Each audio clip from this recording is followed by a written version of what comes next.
Ladies and gentlemen, you just heard some very big news a couple days ago in regards to Raw and Smackdown, and today's update, oh my gosh, you guys are going to love it. Let's get started with the slam right now.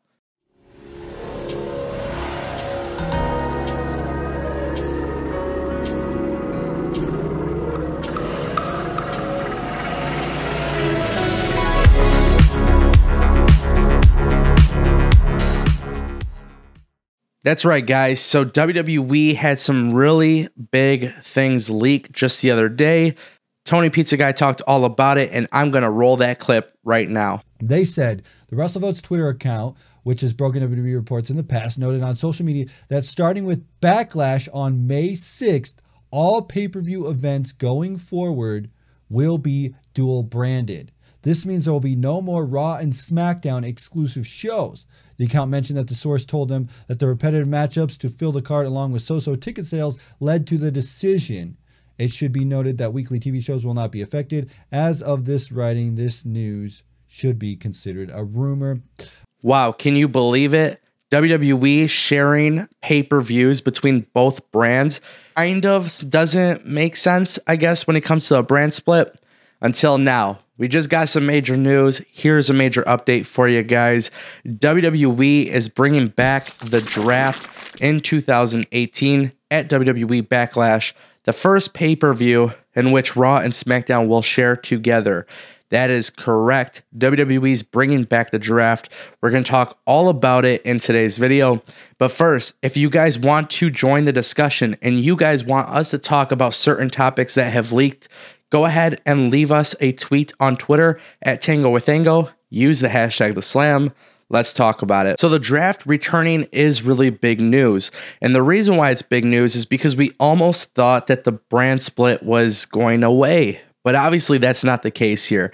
WWE has bad ticket sales and they need to make these cards a little bit more interesting. Unfortunately, we don't like seeing the same matches over and over, and ever since the brand split, it's kind of been an issue. Now, most of the people on Twitter have weighed in, and they've been very vocal about it, saying, hey, this defeats the purpose of a brand split. And guys, I hear you, I believe you, I trust you, I understand everything you're saying, but we have to take a look at the facts. Okay, this is the big thing here. For those who are saying that, you know, some of our favorite stars who aren't in the main event picture will now lose more opportunity to actually be on the main card. I see where you're coming from. Your favorite stars may not be on the pay-per-views that you want them on, but my response to that is not everybody could be in the world title picture, and you have to make yourself stand out in a very, very big way to be a big star. Just because you like a certain chant doesn't mean that person should be main eventing the show or should even be on the show.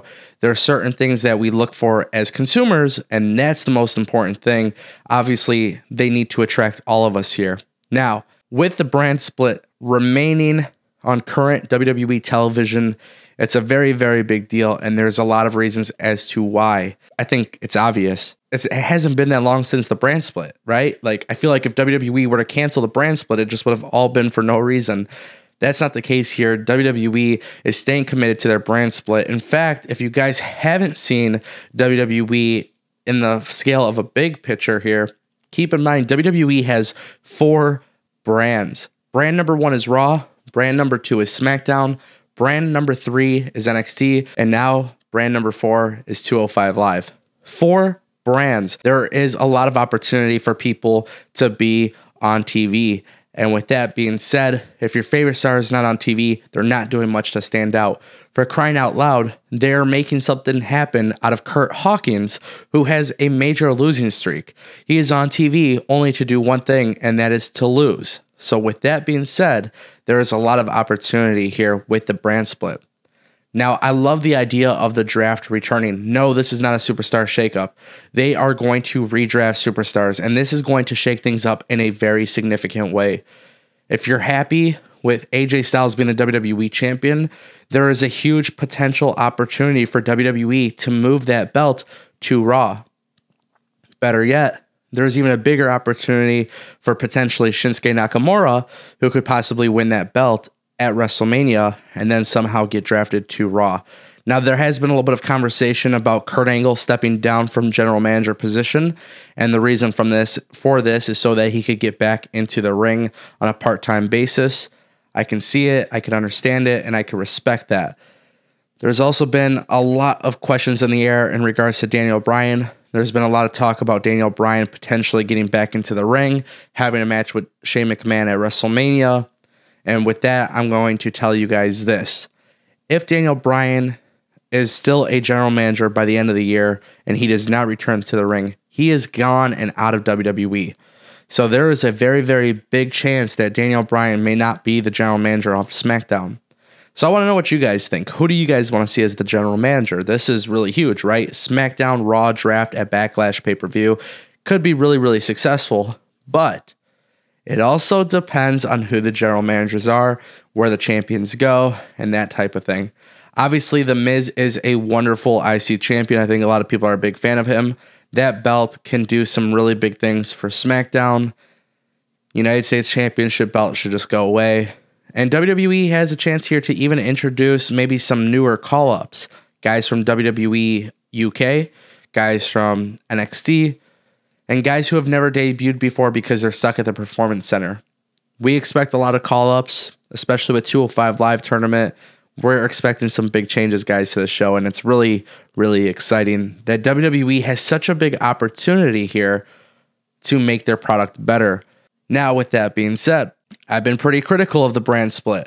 I've come out and said before, hey, the brand split does some really good things for these superstars, but some of these pay-per-views just don't captivate my interest.